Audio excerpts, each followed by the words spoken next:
So what's the difference between value for money and bang for the buck? You're about to find out as we take a look at the Caliber SRT4.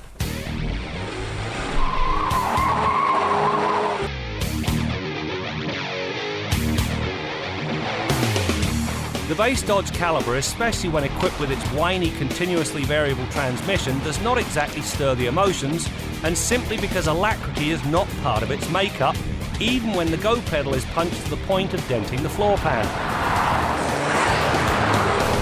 Throw SRT logos on the tailgate, seats and instruments and you have a very different ride. It lets you do what the ad promises. Grab life by the horns, and then some. It's not so much the bolder styling, although it does give the car its extrovert personality. No, the answer lies in the fact that the combination of the parts exceeds expectations.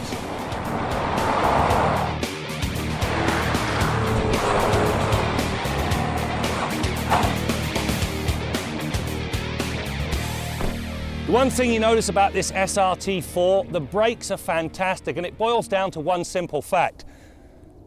These things here, they come off the Charger RT. Now it's an 1,860 kilogram car. You take them, put them on a much lighter vehicle, and the stopping power is simply prodigious. As for handling, the base car's dawdling habits give way to something with serious corner carving ability. While you do feel like you're sitting a little high up, which tends to exaggerate the minimal body roll it does surface, the sense is something that's tied to the road.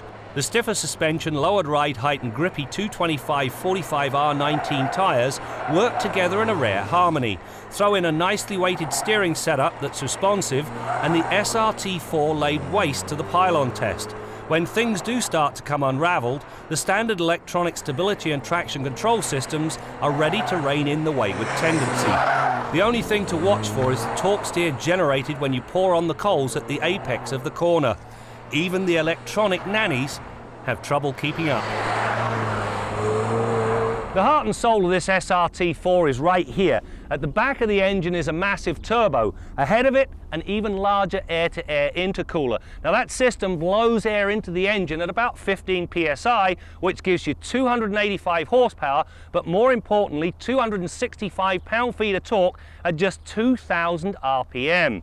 In the real world, it equates to fast off-the-line performance and a sustained mid-range. The beauty of the whole thing, however, there is none of the usual turbo lag. The remarkable thing is that all this power is generated by an otherwise ordinary 2.4-litre engine. In terms of raw performance, the SRT4 puts 100 kilometers an hour on its white-face speedometer in just 6.1 seconds. Keep the hammer down and the SRT4 merges onto the highway in a Porsche-like manner.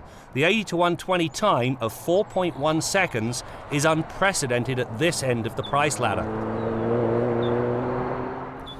If you imagine putting a 285 horsepower engine in front of your favourite lazy boy, you get a pretty good idea of what it's like behind the wheel in this SRT4. These seats are, in a word, superb. They're comfortable and yet they hug you in all the right places. I really like the shoulder support because they do keep you planted when you play. Some nice touches, white-faced dials, go faster pedals, decent radio and all the power items you could possibly want. The bottom line, great value for money. The 6-speed manual box is a good one. The ratios are perfectly spaced and the clutch is not too heavy. Yes, it's heavier than your average runabout, but it's not a 2-footer. The bite point is also in the right place and the gate is well defined, and so picking off the cogs is accomplished with precision, even when driving the SRT4 to its considerable potential. If you're in search of a great deal, this car delivers very good value for the money. If you're looking for something with true bang for the buck, then the SRT4 is the vehicle for you. Great engine, great handling and fantastic brakes. It really is a complete package. Now, to put its price into perspective, if you want a Honda with the same sort of potential, well, you'll have to go up to the Accord. It only gets 268 horsepower and it'll set you back over $10,000 more.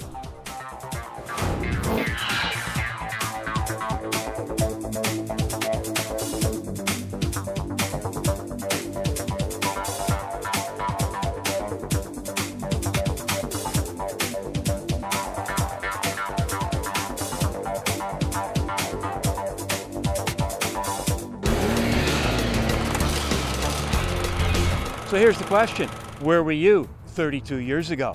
I know some of you weren't even a glint in your father's eye. As for me, well, I was in diapers, but found time to get Motoring TV off the ground. And today I like to think we've got one of the best automotive video libraries in the world. If you agree, please give us the thumbs up and also subscribe. We'd really appreciate it.